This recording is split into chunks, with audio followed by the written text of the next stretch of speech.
터키의 에베소 교회에 보내신 이 편지를 읽고 있느라면 에베소 교회 전체를 보면 그냥 평안한 가운데 감사와 기쁨 가운데 사도 바울께서 또 평안한 가운데 있는 교회 성도들에게 보내신 편지 같습니다. 왜냐하면 하나님께 찬양과 감사가 넘치기 때문입니다.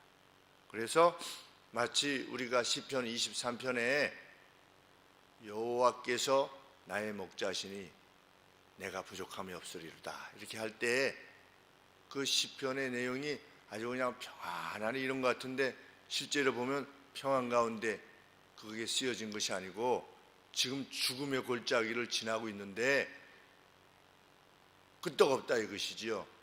목자께서 죽음의 골짜기를 지난 다음에 해를 당치 아니하게 하시고 푸른 초장으로 또 이끌어 하실 것이다.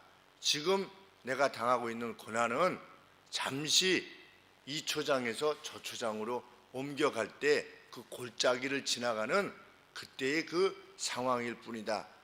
이렇게 노래하고 있는 것처럼 사실 노래이기보다 간절한 소원이요 열망이지요. 그런 것처럼 에베소서 이 내용도 마치 평안 가운데 이렇게 쓰여진 것 같습니다. 우리 3절에도 보시면 찬송하리로다 막 이렇게 하는 겁니다.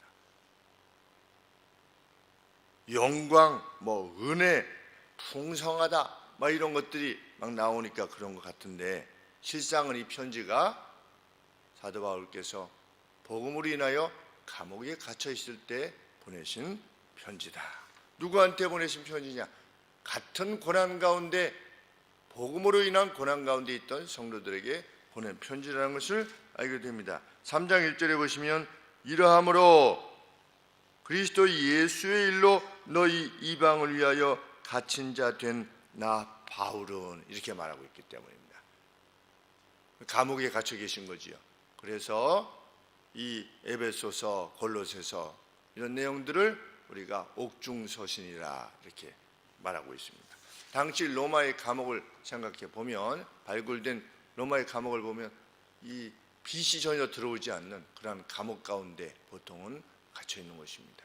그 가운데서 이 편지를 보내신 것입니다. 그럼에도 불구하고 사도 바울은 감옥에 갇혀 있는 자신이 그러하듯이 고난 가운데 있는 에베소 성도들 역시 영적인 실체가 무엇인가를 알게 된다면 자신과 같이 기쁨에 뛰놀게 될 것이다. 이것을 확신했던 것입니다. 영적인 실체. 그래서 그 영적인 실체를 알게 해주시기를 위해서 자신이 에베소 교회 성도들을 생각할 때마다 그들을 위해서 기도할 때마다 이것을 간구하고 있다. 이렇게 밝히고 있습니다. 무엇을 간구하고 있는가?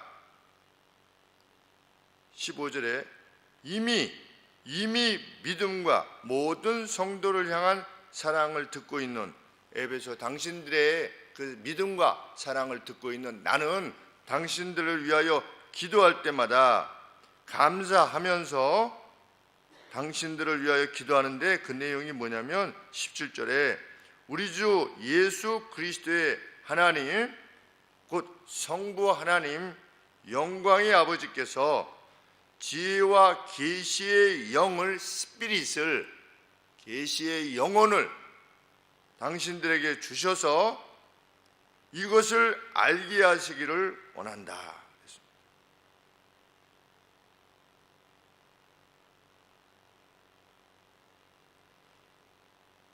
무엇을 알게 하시기를 원하느냐? 우리 17절에 보시면 하나님을 알게 하시고 이렇게 되어 있는데 이것이 다 연결되어 있어서 뭐라고 되어 있냐면 하나님에 대한 지식에 있어서 지혜와 계시의 영을 주시기를 내가 간절히 간구한다. 이렇게 되어 있습니다. 하나님을 아는 지식에 있어서 지혜와 계시의 영을 주셔서 뭘 알기를 18절에 당신들의 눈을 마음의 눈을 밝히셔서 다음 같은 세 가지 사실에 대해서 하나님께서 알게 하시기를 원합니다. 뭐를? 성부께서 우리를 부르셨다는 것이 얼마나 큰 소망이냐 하는 사실을 알게 하시기를 원하노라. 또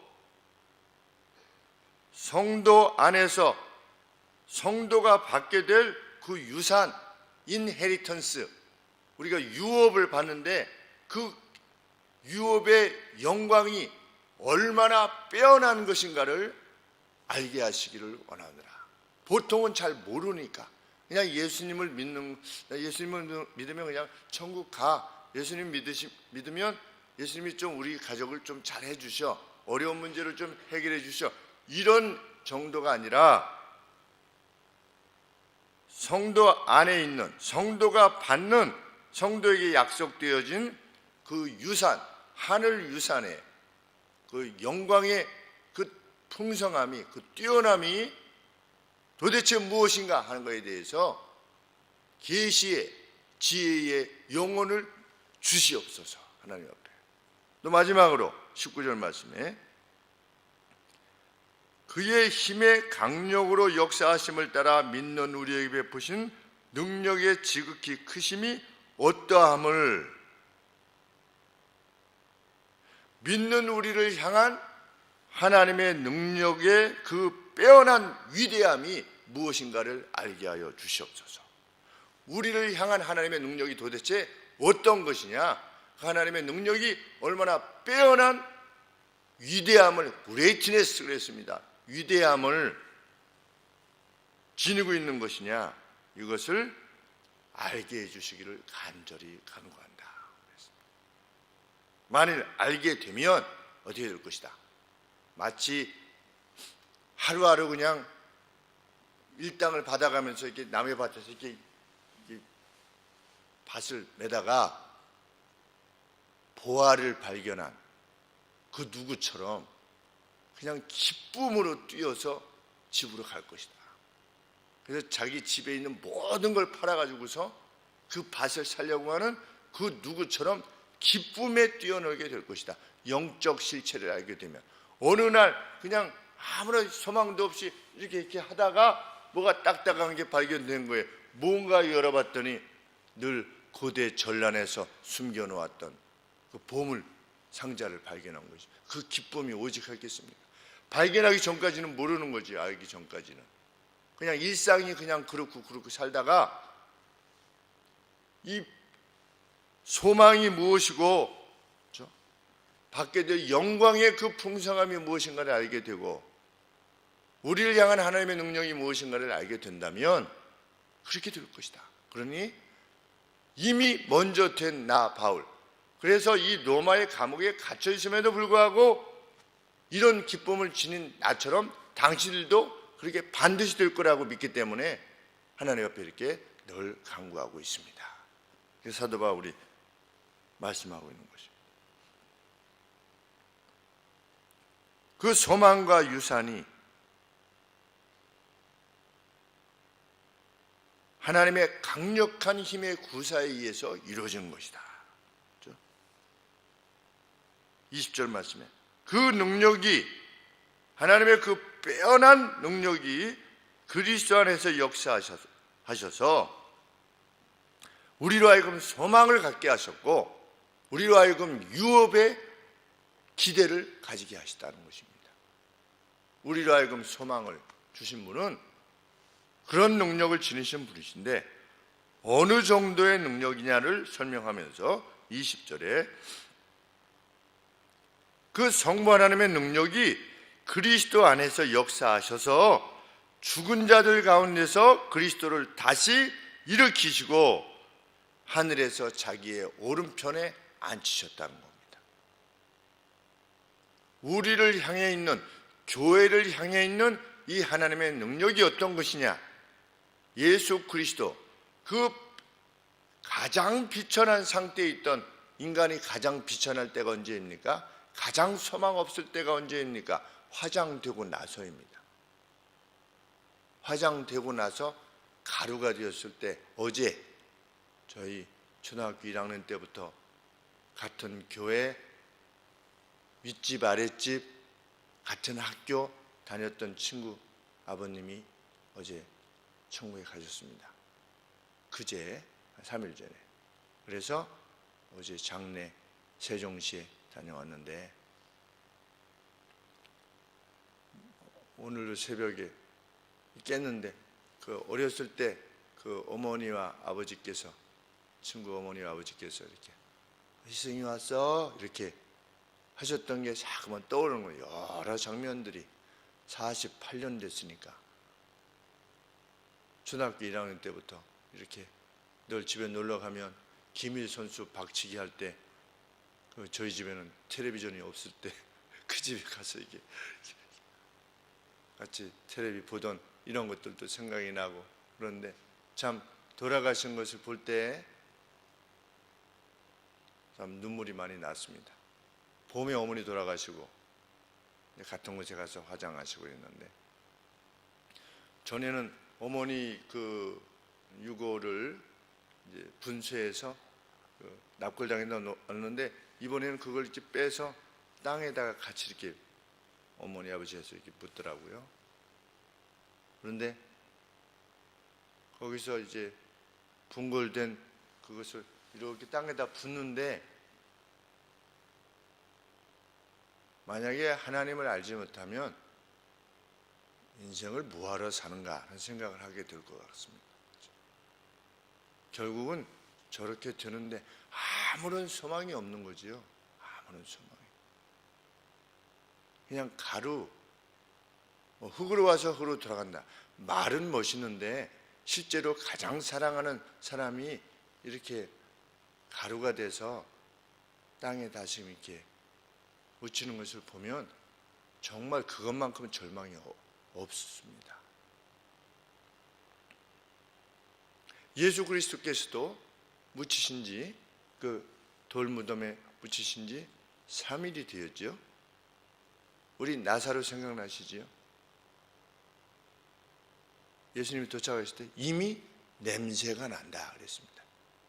그렇죠? 돌문을 열어라. 나사로야 나오너라. 이제 나오지 않았습니까? 예수님은 우리 생각에는 그냥 예수님의 시신은 그냥 예수님 몸이니까 그냥 이렇게 있다가 이렇게 푸르고 나오셨을까요? 예수님의 몸도 어떻게 된 겁니까? 장사되었을 때 부패했겠죠. 부활하시기 전에. 부패한 몸, 사람의 그 썩은 몸, 그것만큼 절망스러운 게 어디 있겠습니까? 지금 뭐라고 말씀하고 있는 겁니까? 우리를 향하신 성부 하나님의 능력은 뭐냐? 그리스도 안에서 역사하신 그 능력의 힘은 뭐냐? 죽은 자들 가운데서 다시 살리셔서 그리스도께서 강화하신 거죠. 이렇게 인간이 되셔서 죽으신 겁니다. 그래서 시체가 되었는데 이 시체 되신 예수 그리스도를 다시 살리셔서 살린 것만 중요한 것이 아니라 어디로? 하늘 보좌 우편에 앉히셨다. 그러면 하늘 보좌 우편에 앉히셨다는 것은 무엇을 의미하는 거냐? 21절에 모든 룰, 다스리는 자, 모든 다스림과 권세와 능력과 주관하는 자, 주관하는 자는 도미니언, 지배하는 자, 그렇죠? 모든 룰과 권세와 능력과 도미니언, 지배와 지배 위에 그랬는데 어느 정도 위에냐면 far above 그랬습니다. 그 높이 올리신 예수님이 하늘 보좌의 우편에 앉히셨다고 하는 것은 모든 지배 위에 계시다는 겁니다. 그렇죠? 모든 지배 위에 계시는데 어느 정도 위에 계시느냐? 저기 멀리 위에 계시는 겁니다. 우리 누가? 예수 그리스도께서. 그럼 누가 그렇게 하셨는가? 누가 그 썩은 시체와 같은 그 존재를 신적인 위치로 올리셔서 모든 지배 위에 훨씬 더 높이 계신 분으로 누가 만드셨느냐? 성부 하나님이 만드셨는데 그 성부 하나님의 능력이 그렇게 행하셨는데 그 능력이 누구를 향하신 것이다? 우리 교회를 향하신 것이다. 지금 당신들을 향하여 있는 것이요 라고 사도 바울이 밝히는 것입니다. 이 사실에 대해서 영적인 눈을, 지혜와 계시의 스피릿을, 영혼을 우리에게 주셔서 우리로 그것을 보게 하여 주시옵소서. 그래서 우리가 지닌 소망이 어떤 것이냐, 그 기업의 풍성함이 어떤 것이냐, 그것을 우리로 보게 하여 주시옵소서. 그런데 그 예수님의 높아지심은 이 세대뿐만 아니고, 그렇죠? 이 세상뿐만 아니라 로마 황제의, 우리를 핍박하고 있는 로마 황제의 권세는 이 세상에 있을 뿐이지만 성자 예수님의 그 권세는 이 세상뿐 아니라 오는 세계 전부에, 오는 세상에 일컫는 모든 이름 위에 뛰어나게 되실 그 영원한 영광을 지니게 된 것이다. 그 능력으로 우리를 지금 이끌어가고 계시는 중이다. 오는 사실을 알라.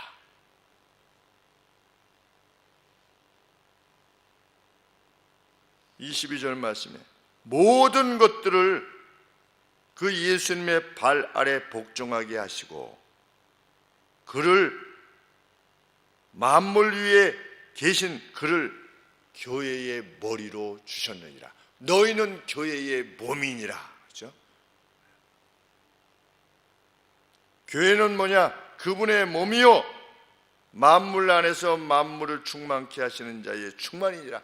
교회야말로 그 성부, 성자 하나님의 지극한 관심의 대상이요, 그 모든 힘을 통해서 역사하시기를 기뻐하시는, 그것을 이루어가기를 원하시는 하나님의 중심 관심사요, 그분의 전부라는 것이지요. 뭐가? 우리가, 오늘 여기 있는 우리가. 그것이 우리의 감사의 이유라는 것입니다. 그것이 영적 실체라는 것입니다. 에베소 성도들이여 고난 가운데 있으나, 빌립보 성도들이여 고난 가운데 있으나, 사실 영적인 실체가 이것이라는 것입니다. 엘리사가 있는 성을 둘러쌌습니다. 이방의 군대들이 둘러쌌습니다. 사환이 아침에 일어나서 보니까 어떻게 됐습니까? 다 둘러싸고 있는 겁니다. 알라스 그랬습니다. 앞불사, 우리 성경에 표현되어 있지 않는데 알라스, 앞불사. 아, 이제 우리는 끝장났구나. 그랬을 때 엘리사가 어떻게 했습니까? 하나님 앞에 기도했습니다. 영적 실체를 보게 하여 주시옵소서. 그렇게 기도했습니다. 사환의 눈을 열어주셨습니다. 하나님께서 무엇을 보았습니까? 불말과 불병거를 보았습니다. 그들을 에워싸고 있는 하늘에 불말과 불병거를 보았습니다. 그 사환이 다시 두려워할 수 있겠습니까? 평생 살면서 다시 무엇인가를 두려워하면서 살 수 있었겠습니까?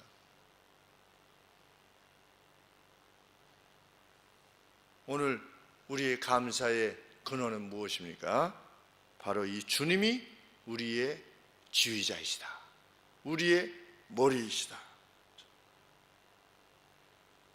이 주님은 모든 지배 위에 계셔서 무슨 말씀인가? 모든 문제들에 대하여 궁극적인 영향을 끼치실 수 있다는 뜻입니다. 하늘 보좌 위에 높이 계시다고 하는 것은 하나님이 저 스카이 위에 이렇게 하늘 위에 계시다는 그런 의미가 아니라 모든 문제에 대해서 궁극적인 영향을 끼치실 수 있으신 완전한 분이시다라고 하는 뜻입니다. 그 지위에 우리 주님이 계시는 것입니다. 그 어느 하나도, 행성들, 항성들까지도 그분의 지배하에 있다는 것, 모든 영향을 거기에 미치실 수 있다는 것. 지금도 토성 옆에 옆에 있는 그 위성이 있는데 그 위성 옆에 막 지진 활동이, 지각 활동이 막 일어나고 있다고 하지 않습니까? 전체 물리학자들은 그 정도의 크기는 밀도 때문에 결코 일어날 수 없다. 그것을 믿는 것은 미친 짓이다, 미친 사람이나 하는 것이다, 그래가지고 있었는데 토성 옆으로 우주선이 지나가면서 사진을 찍는데 지금도 막 그 땅에서 지표에서부터 한 200km 높이로 뭐가 이렇게 분출되고 있는 겁니다. 계속해서 200km 높이로 분출되고 있는 거예요. 뭐가 여러 곳에서. 성경은 뭐라고 말씀하고 있는 겁니까? 지금도 우리 하나님은 어떤 분이시다? 지금도 온 우주를 이끌어가고 계시는 분이시다. 인간이 그것을 믿는 것은 미친 짓이다. 믿지 않는 것이 미친 짓이지요. 그렇죠? 믿지 못하는 것이.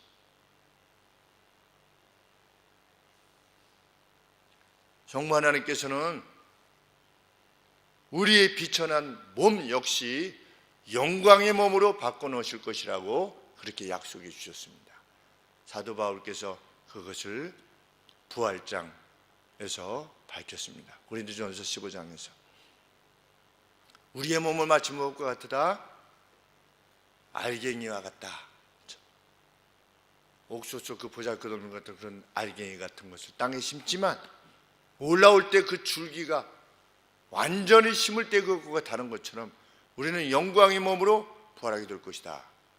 무엇이? 그리스도의 이 부패한 몸을 다시 살리셔서 영광의 몸으로 부활시키시고 하나님의 보좌 우편에 앉게 하신 그 성부 하나님의 능력이 우리 역시 우리의 부활된 몸을 영광의 몸으로 바꿔놓으실 것이다.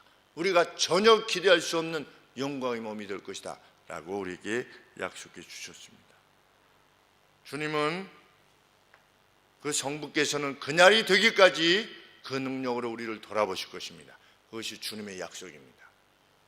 내가 세상 끝날까지 너희와 항상 함께 할 것이다, 이렇게 약속해 주셨습니다. 그것이 생이든 사든 우리는 관계없는 것입니다. 그래서 어떻게 된 것입니까?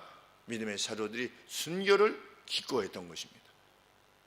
암에 걸리든 그것이 치명적인 병이든 무슨 사고에서 떠나든 그 떠나는 모습이 어떤 모습이든 또한 관계없이 기쁨과 감사로 하나님의 나라로 가신 것입니다. 그 영적인 실체를 볼 수 있도록 우리 교회에 속한 모든 성도들이 그런 영적인 실체를 봄으로 말미암아 빼앗기지 않는 평강을 누리며 일상을 살 수 있도록 지혜와 계시의 정신을, 그 영혼을 우리 교회에 허락해 주시기를 늘 함께 항상 간구하는 것입니다. 기도하겠습니다.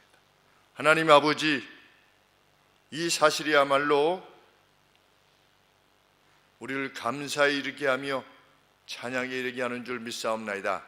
하나님, 차를 타고 가다가도, 운전을 하고 가다가도 아버지, 그 감사에 못 이겨 저희들에게 허락하신 그 눈물이 있음을 믿으며 그 깊은 감동이 있음을 저희들은 확신합니다. 하나님, 그것이 이미 경험되어지게 하신 주의 은혜에 또한 감사와 영광을 돌리옵나이다. 하나님, 우리에게 이 영적인 실체를 늘 볼 수 있는 영적인 끼어있음이 저희들에게 있을 수 있도록 하나님께서 늘 은혜를 허락하여 주시고 우리의 마음의 눈을 열어 주시옵기를 간절히 소원하옵나이다. 아버지여, 그것을 보지 못한 이들이 행하는 모든 행함과 생각들, 계획들로부터 완전히 자유한 자로 이 땅을 살아갈 수 있도록 하나님 은혜 위에 은혜를 더하여 주시옵소서. 특별히 아버지 간구합니다. 저희들 그 상황에 대해서 어떤지 알 수 없지만 아버지, 북한에서 이렇게 판문점을 통해서 그 생명을 걸고 탈출한 아버지여, 어린 병사를 주께서 기억하여 주시고 위중한 상태 가운데 있다오니 주여 불쌍히 여겨주시고 그 생명을 보존하여 주셔서 그리스도를 알게 하여 주시옵기를 간절히 소원합니다. 저 생명이 그대로 꺼지지 않도록 도와주시고 아버지, 생명을 보존하여 주셔서 저가 그리스도를 알기까지 하나님께서 지켜주시고 보호하여 주시옵기를 간절히 소원합니다. 하나님, 그 병사뿐만 아니라 북한에 있는 2,000여 명만의 아버지여 그 많은 영혼들이 함께 그리스도를 알게 되는 그 지옥과 같은 데서 아버지 벗어나 참된 자유, 육적인 자유뿐만 아니라 영적인 자유를 누리게 되는 날이 속히 올 수 있도록 우리 하나님 불쌍히 여겨 주시옵소서. 함께의 추수의 감사의 기쁨을, 영적인 추수의 감사의 기쁨을 누릴 수 있는 이 땅이 될 수 있도록 도와주시고, 이를 위하여 우리가 깊이 하나님 앞에 간구할 수 있도록 또한 도와주시옵소서.